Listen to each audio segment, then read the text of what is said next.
Hello, last class में हमने roots के बारे में पढ़ा था, तो इस क्लास में हम स्टेम्स के बारे में पढ़ेंगे एंड इवन लीफ के बारे में भी कंप्लीट कर देंगे। ठीक है, स्टेम बहुत छोटा सा पार्ट है, भाई लीफ थोड़ा सा बड़ा है। ठीक है, जिसमें हम स्टेम्स में थोड़े से स्टेम की कैरेक्टरिस्टिक्स पढ़ेंगे, उसमें स्टेम के फंक्शंस पढ़ेंगे, मॉडिफिकेशन ऑफ स्टेम्स पढ़ेंगे। वही लीफ के अंदर भी थोड़े लीफ की कैरेक्टरिस्टिक्स पढ़ेंगे। फिर 3 टॉपिक्स आते हैं लीफ के अंदर: वेनेशियन, टाइप ऑफ लीफ और फाइलोटैक्सा। ठीक है, उसके बाद मॉडिफिकेशन ऑफ लीफ, लीफ ने आपको कैसे मॉडिफाई किया ताकि वो मेन फंक्शन छोड़ के अलग अलग फंक्शन कैसे परफॉर्म कर सके। सबसे पहला आता है स्टेम। स्टेम एक असेंडिंग पार्ट होता है किसी भी प्लांट का। स्टेम के ऊपर बहुत सारे नोड्स या इंटरनोड्स होता है। क्या होता है? स्टेम एक असेंडिंग पार्ट होता है किसका? प्लांट बॉडी का। एंड स्टेम के ऊपर क्या होता है? बहुत सारे नोड्स एंड इंटरनोड्स होते हैं। नोड्स क्या चीज है? नोड्स एक ऐसी चीज होती है जहां से एक लीफ अराइज होता है। सपोज ये मेरी स्टेम है, स्टेम के ऊपर ये एक नोड है और ये एक नोड है। इस नोड से ही आगे जाके लीफ अराइज होगी। सो स्टेम के अंदर नोड्स एंड इंटरनोड्स होते हैं। नोड्स यानी क्या? एक ऐसा पार्ट और एक ऐसा स्टेम का पार्ट जहां से क्या अराइज होगी? लीफ अराइज होगी। दूसरा आता है इंटरनोड्स। इंटरनोड्स क्या होता है? सपोज जैसे मैंने बताया ये मेरी स्टेम है, स्टेम के ये पार्ट है मेरा नोड्स, ये एक नोड, तो दो नोड के बीच का डिस्टेंस को हम इंटरनोड कहेंगे। ठीक है, इतनी बात क्लियर। अब क्या क्या फंक्शंस होते हैं स्टेम के? पहली बात तो स्टेम एक ऐसा प्लांट का ऑर्गन है जो स्ट्रेंथ एंड सपोर्ट प्रोवाइड करता है। क्या प्रोवाइड करता है? पूरे प्लांट को स्ट्रेंथ एंड सपोर्ट प्रोवाइड करता है। ठीक है, दूसरी बात ये कभी कभी फोटोसिंथेसिस में काम आता है। तीसरी बात की जो स्टेम जो होता है वो कैसा होता है? वो ट्रांसपोर्ट करता है बहुत सारे वाटर्स को एंड मिनरल्स को अलग अलग पार्ट्स को। ठीक है, क्यों अलग अलग पार्ट्स को ट्रैवल करता है? क्यों अलग अलग पार्ट्स को देने की क्षमता रखता है? क्योंकि स्टेम के ऊपर ही बहुत सारे फ्रूट्स लगे होंगे हमारे, बहुत सारे फ्लावर्स लगे होंगे, बहुत सारे लीफ यहाँ पे लगे हैं, बहुत सारे ब्रांचेस लगे होंगे। अब इस पॉइंट को अच्छे से समझ लो। ठीक है, ये मेरा स्टेम है, स्टेम के नीचे होंगे रूट्स। ठीक है, अब रूट्स क्या करेंगे? सॉइल से बहुत सारा वाटर एंड मिनरल्स एब्जॉर्ब करेंगी और स्टेम को देगी। और स्टेम के ऊपर जितनी भी ब्रांचेस है, जितने भी ऑर्गन्स है, जैसे कि लीफ हो गया, फ्लावर हो गया, फ्रूट हो गया, तो स्टेम रूट से वो सब वाटर एंड मिनरल्स आएंगे एंड वो ऊपर जाएंगे स्टेम से वो क्या करेंगे? वाटर एंड मिनरल्स जाएंगे फ्रूट को, फ्लावर को, लीफ को एंड ब्रांचेस को अलग अलग। ठीक है, स्टेम को ऑर्गन ऑफ रिप्रोडक्शन भी कहा जाता है। स्टेम को ऑर्गन ऑफ रिप्रोडक्शन भी कहा जाता है। अब इसको क्यों ऑर्गन ऑफ रिप्रोडक्शन कहा जाता है? इसके एक रीजन ऐसा है कि इसको ऑर्गन ऑफ रिप्रोडक्शन इसलिए इसको ऑर्गन ऑफ रिप्रोडक्शन इसलिए कहा जाता है बिकॉज सपोज मेरे पास एक स्टेम है, सपोज मेरे पास एक फ्लावर है। अगर मैं फ्लावर को स्टेम को कट कर दिया, उसी स्टेम को अगर मैं दूसरे पॉट में लगाता हूँ तो विद इन अ वीक और 2 वीक के बाद मुझे एक नया फ्लावर उससे अराइज होता हुआ दिखेगा। इसलिए वो क्या करें? रिप्रोडक्शन की कैपेसिटी भी दिखाता है। ठीक है, तो क्या क्या पढ़ा मैंने अभी तक? स्टेम के बारे में पढ़ा। स्टेम क्या है? मेरा ascending part of the plant है। दूसरी बात, स्टेम जो होता है उसके बाद नोड्स एंड इंटरनोड्स होता है। स्टेम के 5 फंक्शंस है। कौन कौन से फंक्शन है उसके? पहली बात तो स्टेम जो होता है वो स्ट्रेंथ प्रोवाइड करता है, स्टेम जो होता है स्ट्रेंथ प्रोवाइड करता है, सपोर्ट प्रोवाइड करता है। दूसरा वो ट्रांसपोर्ट करता है वाटर एंड मिनरल्स को, एज अ फोटोसिंथेटिक ऑर्गन भी बिहेव कर सकता है। उसके बाद वो करेगा, उसके वो स्टेम के ऊपर बहुत सारी ब्रांचेस होती है, जैसे कि लीव्स हो गए, फ्रूट हो गए, मेरे फ्लावर्स हो गए। उसके बाद स्टेम जो है ऑर्गन ऑफ रिप्रोडक्शन के जैसा भी बिहेव करता है। ठीक है, अब कुछ मॉडिफिकेशंस आ गए स्टेम में। What are modification of stems? की अगर स्टेम्स अपने मेन फंक्शन छोड़ के अगर दूसरे कोई काम करते हैं तो उसको बोलते हैं मॉडिफिकेशन ऑफ स्टेम। इसके अंदर टोटल तीन टाइप्स होते हैं मॉडिफिकेशन के अंदर। सबसे पहले underground stem modification, sub aerial stem modification and aerial stem modification. कौन कौन से 3 पॉइंट हो गए? पहला हो गया अंडरग्राउंड स्टेम मॉडिफिकेशन, उसके बाद आ गया मेरा सब aerial stem modification and aerial stem modification.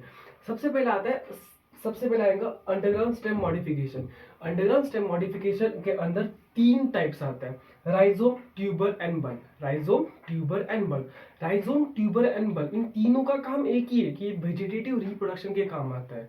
ये किसके काम आता है? वेजिटेटिव रिप्रोडक्शन या वेजिटेटिव प्रोपैगेशन भी तुम इसे बोल सकते हो। ठीक है, जहाँ पे राइजोम का एग्जांपल अगर की बात की जाए तो अगर राइजोम के एग्जांपल की बात की जाए तो एग्जांपल है टर्मरिक। ट्यूबर के एग्जांपल की बात की जाए तो उसका एग्जांपल है पोटैटो। उसके बल्ब के एग्जांपल की बात की जाए तो उसका एग्जांपल है अनियन एंड गार्लिक। ठीक है, सबसे पहला कौन सा टाइप पढ़ लिया हमने? पहला टाइप पढ़ लिया हमने अंडरग्राउंड स्टेम मॉडिफिकेशन। कौन कौन से टाइप्स है अंडरग्राउंड स्टेम मॉडिफिकेशन के अंदर? राइजोम है मेरा, ट्यूबर एंड बल्ब है। राइजोम, ट्यूबर एंड बल्ब, इनके फंक्शन क्या है? इनका एक ही फंक्शन है विच इज स्टोरेज करना, वेजिटेटिव रिप्रोडक्शन है, वेजिटेटिव प्रोपैगेशन करना। राइजोम का एग्जांपल हो गया मेरा टर्मरिक, उसके बाद मेरा ट्यूबर का एग्जांपल हो गया पोटैटो, एंड थर्ड जो है मेरा बल्ब का एग्जांपल हो गया अनियन एंड गार्लिक। उसके बाद सेकंड टाइप आता है सब एरियल स्टेम मॉडिफिकेशन। कौन सा आ गया? Sub aerial stem modification. Sub aerial stem modification के अंदर मेरे वापस तीन टाइप्स आता है। पहला हो गया मेरा रनर, दूसरा हो गया मेरा सकर, तीसरा हो गया मेरा ऑफसेट। कौन कौन से? Runner, sucker and offset. Runner, sucker and offset. अगर रनर, सकर एंड ऑफसेट की कॉमन फंक्शन की बात की जाए तो ये भी वेजिटेटिव रिप्रोडक्शन या वेजिटेटिव प्रोपैगेशन एक कॉमन फंक्शन दिखाता है। कौन से दिखाता है? रनर, सकर्स एंड ऑफसेट क्या करता है? कॉमन फंक्शन कौन सा दिखाता है? वेजिटेटिव प्रोपैगेशन या वेजिटेटिव रिप्रोडक्शन। सबसे पहले अगर मैं बात करता हूँ रनर की, तो इसके एग्जांपल से स्ट्रॉबेरी एंड उसके बाद आ गया ग्रास। कौन कौन से? स्ट्रॉबेरी एंड ग्रास मेरे एग्जांपल है रनर्स के। उसके बाद सकर्स के एग्जांपल है मेरा मिंट, तो उसके बाद ऑफसेट का मेरा एग्जांपल है इकॉर्निया। उसका एग्जांपल है मेरा इकॉर्निया। ठीक है, कौन कौन से आगे वापस हमने पढ़े? सब एरियल स्टेम मॉडिफिकेशन, जिसके अंदर तीन टाइप्स है, runner, suckers, offset. Runner, sucker, offset. Runner, sucker and offset के मेन फंक्शन क्या है? ये वेजिटेटिव प्रोपैगेशन करते हैं, एंड उसके बाद तीनों भी वेजिटेटिव प्रोपैगेशन करते हैं, ये उसका मेन फंक्शन है। ठीक है, रनर का एग्जांपल है ग्रास एंड स्ट्रॉबेरी, दूसरा है मेरा सकस का एग्जांपल है मेरा मिंट, तीसरा है मेरा ऑफसेट जिसका एग्जांपल है इकॉर्निया। उसके बाद आ गया मेरे एरियल स्टेम मॉडिफिकेशन। कौन सा आ गया मेरे? Aerial stem modification. Aerial stem modification के अंदर भी तीन टाइप आ सकते हैं। टेंड्रिल्स आ गया मेरा, थॉर्न्स आ गया मेरा, एंड ब्यूबिल्स आ गया मेरा। Tendrils, thorns and bulbils. अब टेंड्रिल्स का क्या काम होता है? टेंड्रिल्स सपोर्ट एंड क्लाइंबिंग में हेल्प करता है। टेंड्रिल्स क्या करता है? टेंड्रिल्स सपोर्ट एंड क्लाइंबिंग में हेल्प करता है, तो उसका एग्जांपल है कुकुम्बर। उसके बाद अगर थॉर्न्स, थॉर्न्स क्या होता है? स्टेम के ऊपर कांटे जैसे स्ट्रक्चर प्रेजेंट होते हैं, इसको हम थॉर्न्स बोलते हैं। अब ये क्या करेगा? प्रोटेक्ट करेगा अपने आप को कि मेरे को दूसरा ऑर्गेनिज्म ना खाए। मतलब सपोज ये मेरी स्टेम है, इसके ऊपर कांटे कांटे आ जाएंगे, एंड स्टेम अपने आप को थॉर्न्स में कन्वर्ट कर देता है ताकि दूसरा एनिमल्स उसको स्टेम को डैमेज ना पहुंचाए। उसका एग्जांपल है मेंबर बोगनविलिया। उसके बाद है ब्यूबिल। ब्यूबिल का मेन फंक्शन है वेजिटेटिव रिप्रोडक्शन या वेजिटेटिव प्रोपैगेशन, और उसका एग्जांपल है अगेव। ठीक है, तो ये इतना सा छोटा सा पार्ट है स्टेम का, विच इज, मैं एक बार वापस रिकॉल कर देता। स्टेम क्या था मेरा? स्टेम मेरा था एक ascending part of the plant. Second stem पे नोड्स एंड इंटरनोड्स होता है। नोड्स क्या होता है? एक ऐसा पार्ट जैसे लीफ अराइज होती है। इंटरनोड्स क्या होता है? दो नोड्स के बीच का डिस्टेंस को मैं इंटरनोड्स बोलता हूँ। उसके बाद क्या क्या फंक्शन होता है स्टेम के? पांच फंक्शन हो गए। स्ट्रेंथ एंड सपोर्ट प्रोवाइड करेगा, ऑर्गन ऑफ फोटोसिंथेसिस परफॉर्म करेगा, उसके बाद ये वाटर एंड मिनरल्स ट्रांसपोर्ट के लिए हेल्प करेगा, उसके बाद ऑर्गन ऑफ रिप्रोडक्शन में काम आएगा, एंड माय फिफ्थ पॉइंट हो गया ये बियर करेगा ब्रांचेस जिसके ऊपर fruits, flowers and seeds grow हो गए, fruit, flowers and leaf grow हो गए। उसके बाद मॉडिफिकेशन में हमने तीन टाइप देखे, underground stem modification, aerial stem modification and sub aerial stem modification. Underground stem modification कर तीन पॉइंट्स हमने देखे, rhizome, tuber and bulb. Rhizome, tuber and bulb, इनका मेन फंक्शन क्या है? Vegetative reproduction and vegetative propagation. उसके बाद उसके एग्जांपल्स की बात की जाए, राइजोम का एग्जांपल हो गया टर्मरिक, उसके बाद अगर ट्यूबर का एग्जांपल हो गया मेरा पोटैटो, उसके बाद ब्यूबल का एग्जांपल हो गया मेरा ऑनियन एंड गार्लिक। उसके बाद मैंने देखा sub aerial stem modification. Sub aerial stem modification के अंदर तीन टाइप्स आ गए, runner, suckers and offset. Runner, suckers and offset. Runner की बात की जाए तो इसका एग्जांपल है ग्रास एंड स्ट्रॉबेरीज। उसके बाद सकर्स की एग्जांपल की बात की जाए तो इसका एग्जांपल है मिंट। उसके बाद लास्ट आता था मेरा ऑफसेट जिसका एग्जांपल इकॉर्निया। इनका मेन फंक्शन क्या है? कि इनका मेन फंक्शन वेजिटेटिव प्रोपैगेशन करना या वेजिटेटिव रिप्रोडक्शन करना। उसके बाद अगर aerial stem modification, aerial stem modification के अंदर तीन आते हैं, tendrils, thorns and bulbils. Tendrils का क्या काम होता है? टेंड्रिल्स क्या करता है? बहुत वाइडली स्प्रेड होते हैं, सपोर्ट करते हैं, क्लाइंबिंग में काम आता है, एग्जांपल कुकुम्बर। थॉर्न्स के एग्जांपल की बात की जाए तो ये थॉर्न्स का एग्जांपल की बात की जाए तो बोगनविलिया हो गया, उसका फंक्शन हो गया प्रोटेक्ट करते हैं फ्रॉम द एनिमल्स। एंड ब्यूबिल के एग्जांपल की बात की जाए तो ये होता है वेजिटेटिव रिप्रोडक्शन के फंक्शन होता है, इसका एग्जांपल है अगेव। ठीक है, ये मेरा पूरा का पूरा स्टेम का पार्ट है जहां पे मैंने बताया स्टेम के कैरेक्टरिस्टिक फीचर, उसके function of the stem and modification of the stem. इतना ही स्टेम है। उसके बाद अगर लीफ, अब लीफ क्या होता है? लीफ एक फ्लैट ग्रीन फोटोसिंथेटिक स्ट्रक्चर होता है। लीफ क्या होता है? Flat green photosynthetic structure. Leaf जो होता है अब नॉर्मल प्लांट्स के अंदर लीफ जो होता है एक्रोपिटली अरेंज होता है। यहाँ पे मैंने एक वर्ड लिख रहा है, they are flat green photosynthetic structure arrange acropetally. अब एक्रोपिटली यानी क्या? एक्रोपिटली ये वर्ड आया है एक्रोपिटल सक्सेशन से। ठीक है, एक्रोपिटल सक्सेशन यानी क्या? सपोज एक मेरा नॉर्मल प्लांट है, नॉर्मल प्लांट जब भी ग्रो होगा तो वो लीव्स बनाएगा। और सपोज ये मेरा नॉर्मल प्लांट है, तो यहाँ पे एक लीफ है, यहाँ पे एक लीफ है, यहाँ पे एक लीफ है, यहाँ पे एक लीफ है, यहाँ पे एक लीफ है, यहाँ पे एक लीफ है। जब ये प्लांट ग्रो होगा तो उसके नए नए लीफ ऊपर ऊपर जाएंगे एंड पुराने पुराने लीफ नीचे नीचे आएंगे। यानी एक्रोपिटल सक्सेशन के अंदर क्या होता है कि जो पुराने लीव्स होते हैं वो नीचे होते हैं एंड वाइल नए नए लीव जो होते हैं वो ऊपर होते हैं। ठीक है, तो नॉर्मल लीफ के अंदर नॉर्मल लीव जो होते हैं, नॉर्मल प्लांट जो होते हैं वो एक्रोपिटल सक्सेशन दिखाते हैं। There are lot of plants जो बेसोपिटल सक्सेशन दिखाते हैं। बेसोपिटल सक्सेशन क्या, इसका उल्टा होगा, जिसमें ओल्ड लीव जो के ऊपर हो गए एंड न्यू लीव जो हो गए वो नीचे हो गए। ठीक है, तो लीफ क्या है मेरा, फ्लैट ग्रीन फोटोसिंथेटिक स्ट्रक्चर है जो अरेंज होता है एक्रोपेटल स्टेम के ब्रांचेस पे। उसके बाद लीफ जो होता है किसका मॉडिफिकेशन है, वो शूट का मॉडिफिकेशन है। शूट के ऊपर शूट अपाइकल मेरिस्टेमेटिक सेल्स होते हैं जिससे हम लीफ बना सकते हैं। ठीक है, उसके बाद लीफ के टोटल 3 पार्ट्स आते हैं। पहला होगा लीफ का बेस, लीफ का बेस, फिर पेटियोल एंड लीफ का मेन सरफेस, जैसे लीफ लैमेला या लीफ ब्लेड। ठीक है, सबसे पहले अगर हम बात की जाए तो मैंने यहाँ पे निकाली स्टेम। ठीक है, स्टेम के सबसे पहला आ गया लीफ बेस। लीफ बेस जो क्या करता है, कनेक्ट करता है स्टेम को, जो कनेक्ट करता है पेटियोल को स्टेम से। ठीक है, सबसे पहला आ गया मेरा लीफ बेस जो कनेक्ट करता है पेटियोल को स्टेम से। उसके अगर लीफ बेस के कुछ मॉडिफिकेशंस हो जाता है, जैसे कि अगर मोनोकॉट की बात की जाए तो मोनोकॉट के अंदर ये शीट बना लेता है, ये लीफ बेस शीट बना लेता है एंड ये शीट क्या करते हैं, पूरे लीफ को पार्शियली और होली कवर करती है। क्या करते हैं, पार्शियली और होली कवर करके रखती है। दूसरा आ गया मेरा लेग्यूमिनस प्लांट के अंदर, जैसे कि पी, ये क्या करते हैं, लेग्यूमिनस प्लांट के अंदर ये सूज जाता है, स्वेल हो जाता है। ठीक है, एग्जांपल है इसका पी। उसके बाद आ गया लीफ बेस के ऊपर ही 2 छोटे छोटे नन्हे मुन्ने से स्ट्रक्चर होता है। पहला स्ट्रक्चर होता है एक्सिलरी रिबड एंड दूसरा स्ट्रक्चर होता है स्टिप्यूल्स। ठीक है, दूसरा स्ट्रक्चर है स्टिप्यूल्स। एक्सिलरी रिबड ऐसा ही बर्ड होता है जो प्रोटेक्शन के काम आता है। उसके बाद स्टिप्यूल्स आ गए, या लीफ बेस के ऊपर 2 स्मॉल लीफ लाइक स्ट्रक्चर होते हैं जिसको हम स्टिप्यूल कहते हैं। ये स्टिप्यूल्स प्रेजेंट भी हो सकता है या एब्सेंट भी हो सकता है। अगर ये स्टिप्यूल्स प्रेजेंट हो गए तो उस प्लांट को स्टिप्यूलेटेड प्लांट कहा जाएगा। अगर एब्सेंट होते हैं तो उसका कोई टर्म नहीं होता।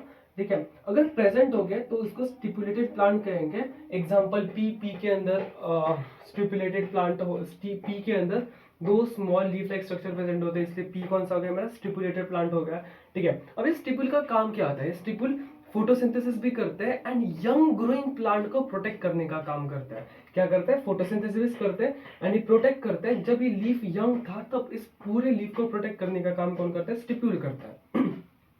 दूसरा क्या मेरा पेटियोल। पेटियोल कुछ नहीं होता बट इस साइड से लीफ बेस को कनेक्ट करता है और इस साइड से लीफ लैमिना को कनेक्ट करता है, तो वो बीच का वो क्या होगा, पेटियोल हो गया।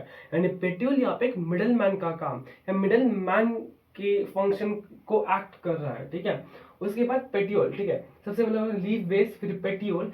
पेटियोल का मेन फंक्शन क्या है, पहली बात तो वो इस साइड से लीफ बेस को अटैच करेगा एंड इस साइड को किसको पकड़ेगा, लीफ के लैमिना को पकड़ेगा। यानी वो क्या कर रहा है, मिडल मैन, वो एक्ट कर रहा है एज अ मिडल मैन। ठीक है, पेटियोल का फंक्शन क्या होता है, पेटियोल एक लीफ को ओरिएंटेशन देता है कि अगर सन के रिस्पेक्ट में लीफ को ओरिएंटेशन देने का काम कर रहा है। सपोज मेरा यहाँ पे सन है एंड ये मेरी अपर सरफेस है जहाँ पे बहुत सारे क्लोरोफिल प्रेजेंट है, तो पेटियोल क्या करेगा, सन के डायरेक्शन में लीफ को मूव करने का काम करता है। पेटियोल क्या करता है, सन के डायरेक्शन में लीफ को मूव करने का काम करता है। ये होगा उसका फर्स्ट फंक्शन। एंड जब भी हवा आ रही होगी तो फ्लटरिंग करने में उसको हेल्प करता है, लीफ को फ्लटरिंग करने में हेल्प करता है। तीसरा अगर लीफ ब्लेड या लैमेला, तीसरा पार्ट कौन सा है, लीफ ब्लेड या लैमेना। लीफ ब्लेड एंड लैमेना के अंदर बहुत सारे वेन्स एंड वेनलेट्स होते हैं, लेकिन सबसे मेन डोमिनेंट वेन होती है सेंट्रल मिडरिब। ये हो गया सेंट्रल मिडरिब जिससे बहुत सारे वेन्स एंड वेनलेट्स निकल रहे होते हैं। ठीक है, ये हो गए लीफ के कैरेक्टरिस्टिक फीचर्स कि लीफ के बारे में क्या, लीफ एक फ्लैट ग्रीन फोटोसिंथेटिक स्ट्रक्चर है जो अरेंज होता है एक्रोपेटली स्टेम के ब्रांचेस पे।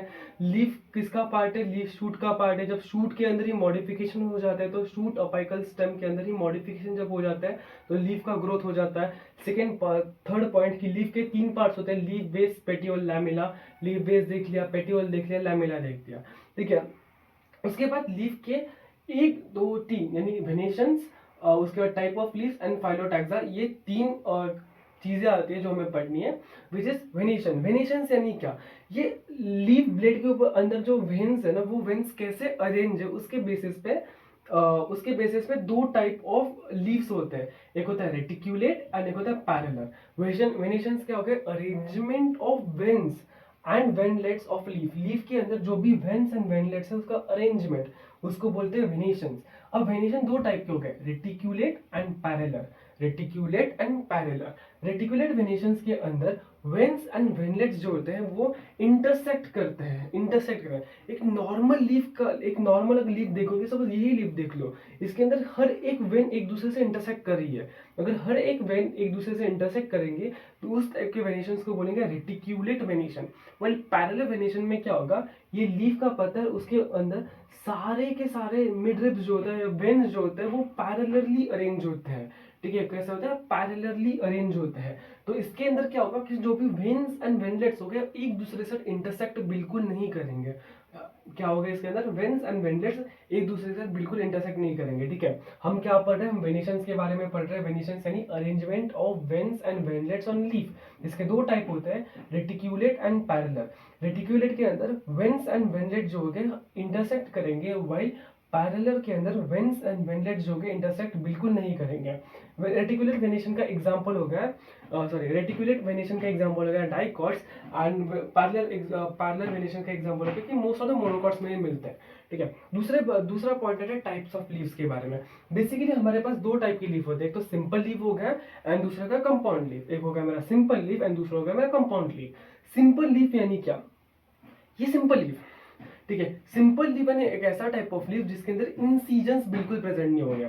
व्हाट आर इंसीजंस, ठीक है, ये अंडर वाली फोल्डिंग दिख रही है लोगों को, इसको इंसीजंस कहा जाता है। ठीक है, यानी सिंपल लीफ के अंदर इंसीजंस बिल्कुल भी नहीं होंगे, होगे भी तो, अगर होगे भी तो वो मिड रिब को बिल्कुल टच नहीं करेगा, वो मिड रिब को बिल्कुल भी टच नहीं करेंगे। ठीक है, तो सिंपल लीफ के अंदर क्या होता है, इंसीजंस जो होते हैं लीफ के अंदर इंसीजंस नहीं होते, अगर हो भी रहे होंगे तो वो मिड रिब को बिल्कुल टच नहीं करेंगे। वेल कंपाउंड लीफ के अंदर क्या होता है कि इंसीजन, ठीक है, सिंपल लीफ का और एक पॉइंट रहेगा कि सिंपल लीफ के अंदर एक्सिलरी बर्ड जो होगा ही होगा। यहाँ पे दिख रहा है एक्सिलरी बर्ड होगा, बिकॉज ये कहाँ से, लीफ बेस पे एक्सिलरी बर्ड है, उसके बाद लीफ है। ठीक है, और इनके अंदर इंसीजन नहीं है। ठीक है, यानी सिंपल लीफ के अंदर एक्सिलरी बर्ड प्रेजेंट होगा, इंसीजन हो भी सकते हैं या नहीं भी हो सकते, अगर होते हैं तो वो मिड रिब को नहीं टच करने चाहिए। अब कंपाउंड लीफ के अंदर क्या होगा, ये इंसीजंस इतने प्रोमिनेंट हो जाएंगे, इतने ज्यादा प्रोमिनेंट हो जाएंगे कि हर एक इंसीजन एक नया लीफ बनाएगा, हर एक इंसीजन एक नया लीफ बनाएगा। इसका मतलब ये कहता है ये मेरी थी स्टेम, ये था हमारा पूरा लीफ, और ये इंसीजंस इतने बढ़ गए कि हर एक इंसीजन ने एक नया लीफ बना दिया। ठीक है, इसका मतलब इनके हर एक लीफलेट के पास एक्सिलरी बर्ड नहीं होगा। एक्सिलरी बर्ड कहाँ पे होगा, स्टेम के यहाँ पे होगा, पेट्यूल के यहाँ पे होगा, यहाँ के इंसीजंस के पास बिल्कुल नहीं होगा एक्सिलरी बर्ड। ठीक है, मतलब सिंपल लीफ क्या होगा जिसके पास एक्सिलरी बर्ड प्रेजेंट है, एंड इंसीजन हो भी सकते हैं या नहीं भी हो सकते, अगर होते हैं तो वो मिड रिब को टच नहीं करते हैं। वही कंपाउंड लीफ क्या हो गया, कंपाउंड लीफ एक ऐसे टाइप की लीफ हो गए जिसके अंदर इंसीजंस इतने प्रोमिनेंट दिखते हैं कि लिटरली वो पूरे इंसीजन एक नया लीफ बना देते हैं। ठीक है, इनके अंदर एक्सिलरी बर्ड कहाँ पे प्रेजेंट होता है, स्टेम के पेट्यूल के पास प्रेजेंट होता है। ठीक है, अब कंपाउंड लीफ के दो टाइप अगेन होता है, पहला होता है पिनेटली कंपाउंड लीफ एंड दूसरा होता है palmately compound leaf. Pinnately compound leaf यानी क्या, सेम लीफ, देखिए इंसिजन इतने प्रोमिनेंट हो गया कि सेम इसके और किसके कैरेक्टर सेम से। पिनेटली कंपाउंड लीफ यानी क्या कि सपोज एक लीफलेट है, ठीक है, उसके ऊपर नॉर्मल लीफ अरेंज है, ठीक है सर, ये लीफ नॉर्मल अरेंज है। ठीक है, वही परमानेंटली कंपाउंड लीफ यानी क्या, एक ऐसा, ठीक है, पूरे पेट्यूल एंड मिड रिब के पास एक ही जगह पे सारे लीफ अराइज हो रहे हैं। ठीक है, उसको बोलते हैं permanently compound leaf. Pinnately compound leaf का एग्जांपल है नीम, और परमानेंटली कंपाउंड लीफ का एग्जांपल है सिल्क कॉटन। क्या एग्जांपल है, सिल्क कॉटन। ठीक है, तो टाइप ऑफ लीव्स हो गया simple leaf, compound leaf. Compound leaf के अंदर दो type, pinnately compound leaf and permanently compound leaf. उसके बाद आता है फाइलोटैक्सा। फाइलोटैक्सा क्या होता है कि arrangement of leaf on the branch of the stem, कि लीफ का अरेंजमेंट कैसा है, उस स्टेम के ऊपर लीफ कैसे अरेंज है। पहले आता है अल्टरनेट उसके 3 टाइप्स होते हैं, alternate, opposite and whorl. Alternate, opposite and whorl, ठीक है। अल्टरनेट यानी क्या, लीफ अल्टरनेटली अरेंज हो गया, एक तो लीफ एक यहाँ पे होगा, एक यहाँ पे होगा, एक यहाँ पे होगा, एक यहाँ पे होगा, उसको बोलते हैं अल्टरनेट अरेंजमेंट, जिसके एग्जांपल है mustard, sunflower and China rose. Mustard, sunflower and China rose के अंदर alternate type of leaf arrangement होती है। उसके बाद आता है अपोजिट, अपोजिट फाइलोटैक्सा। अपोजिट यानी क्या, एक लीफ यहाँ पे होगा, एक लीफ यहाँ पे होगा, एक लीफ यहाँ पे होगा, एक लीफ यहाँ पे होगा, ठीक है। यानी एक दूसरे के आजू बाजू, लेफ्ट पे होगा, एक राइट पे होगा, एक लेफ्ट पे होगा, एक राइट पे होगा, ठीक है। इसके एग्जांपल है कैलेट्रोपिस एंड गोवा। उसके बाद हुडली अरेंज यानी क्या, ठीक है, एक ही जगह पे बहुत सारे मल्टीपल लीफ हो गए। सपोज यहाँ पे एक ऐसा लीफ है, एक लीफ यहाँ पे, एक लीफ यहाँ पे, एक लीफ आगे, एक लीफ पीछे, वापस यहाँ पे एक लीफ, यहाँ पे एक लीफ, यहाँ पे एक लीफ, यहाँ पे एक लीफ, ठीक है। तो इसको बोलते हैं वोरल फाइलोटैक्सा, ठीक है। तो ये हो गए बेसिकली लीफ के बारे में, जहाँ पे हमने लीफ के थोड़े जर्नल कैरेक्टरिस्टिक्स देख लिए, वेरिएशन देख लिया, टाइप ऑफ लीफ देख लिया, फाइलोटैक्सा देख लिया। उसके बाद होता है मॉडिफिकेशन ऑफ लीफ के बारे में। सबसे पहले मॉडिफिकेशन ऑफ लीफ के बारे में बात की जाए तो लीफ अपने आप को मॉडिफाई करके टेंड्रिल्स बनाता है, जो क्लाइंबिंग एंड सपोर्ट के काम आता है। लीफ अपने आप को मॉडिफाई करके टेंड्रिल्स बनाता है, जो क्लाइंबिंग एंड सपोर्ट के काम आता है, एग्जाम्पल पी। उसके बाद लीफ जो होते हैं वो क्या करते हैं, अपने आप को मॉडिफाई करके स्पाइन्स बना ले, स्पाइन के फॉर्म में कन्वर्ट कर लेते हैं, ताकि वो दूसरे एनिमल्स उस लीफ को खा ना सके, इसलिए अपने ऊपर वो स्पाइन्स बना लेते हैं, कांटे जैसे स्ट्रक्चर बना लेते हैं, ठीक है। एंड इवन ये कांटे वाटर लॉस को भी रोकने का काम करते हैं। इसको क्या काम करते हैं, वाटर लॉस होना, उसके लिए भी ये काम आता है, एग्जांपल इसका कैक्टस। उसके बाद लीफ के ऊपर बहुत सारे स्केल्स डेवलप हो जाते हैं। अगर बहुत सारे स्केल्स डेवलप हो गए तो वो स्केल्स होते हैं प्रोटेक्शन के काम आते हैं, स्टोरिंग बॉडीज के काम आते हैं। एग्जांपल इसका अनियन एग्जांपल है उसका। उसके बाद बहुत सारे लीफ इंसेक्टिवरस होते हैं। इंसेक्टिवरस यानी क्या, बहुत सारे लीफ ऐसे होते हैं कि अगर सपोज ये लीफ है, एंड बहुत सारे लीफ ऐसे होते हैं कि जो बाइलोब्ड होते हैं बेसिकली, ठीक है। अगर यहाँ पे आके एक इंसेक्ट बैठ गया तो वो इंसेक्ट को ही खा लेते हैं। तो बहुत सारे लीफ अपने आप को मॉडिफाई करके इंसेक्टिवोरस कर लेते हैं, ताकि वो ट्रैप कर सके इंसेक्ट को, इंसेक्ट का सारा न्यूट्रिशन सक कर सके। एग्जाम्पल है पिचर प्लांट। एग्जाम्पल क्या है इसका, पिचर प्लांट। उसके बाद ऐसे बहुत सारे, ठीक है। उसके बाद लीफ अपने आप को रिप्रोडक्टिव ऑर्गन में भी कन्वर्ट कर लेता है, जो वेजिटेटिव रिप्रोडक्शन कर लेता है, जिसका एग्जांपल है ब्रायोफाइलम। उसके बाद लीफ अपने आप को मॉडिफाई करके हुक बना लेता है, जिसका एग्जांपल है रूट लीफ जो होता है अपने आप को मॉडिफाई करता है इन अ फॉर्म ऑफ हुक, जिसका फंक्शन होता है क्लाइंबिंग करना। एग्जांपल है बोगनविलिया, ठीक है। ये बात होगी पूरी स्टेम एंड लीफ की, ठीक है। एक बार शॉर्ट रिकैप करते हैं। हमने पढ़ा लीफ के बारे में, लीफ के फ्लैट ग्रीन फोटोसिंथेटिक स्ट्रक्चर जो एक्रोपेटिकली अरेंज होता है branch on a stem branch के ऊपर। उसके बाद लीफ जो होता है वो किसका पार्ट है, शूट का पार्ट है, जिसके अंदर शूट के अंदर के जो मेरिस्टेमेटिक सेल्स है वो मॉडिफाई हो जाते हैं एंड बनाते हैं शूट अपाइकल मेरिस्टेम, ठीक है। उसके बाद लीफ के टोटल 3 पार्ट्स हैं, leaf base petiole. I am sorry for this point, okay. Leaf के अंदर टोटल 3 पार्ट्स होते हैं, leaf base petiole and lamella. वैसे वेनिएशंस के अंदर 2 type, reticulate parallel type of leaf के अंदर सिंपल लीफ, कंपाउंड लीफ के अंदर 2 type, pinnately compound leaf, palmately compound leaf. Phyllotaxy के अल्टरनेट, अपोजिट, वोरल। उसके बाद हमने पढ़ा मॉडिफिकेशन, जहाँ पे लीफ मॉडिफाई हो जाते हैं टेंड्रिल्स में, स्पाइन्स में, स्केल्स में, इंसेक्टिवर्स में, रिप्रोडक्टिव ऑर्गन में एंड हुक्स के अंदर। तो ये था स्टेम एंड लीफ का एक छोटा सा लेक्चर। अगले लेक्चर के बारे में हम बात करेंगे इन्फ्लोरेंसेस के बारे में, ठीक है। सो तब तक के लिए थैंक यू।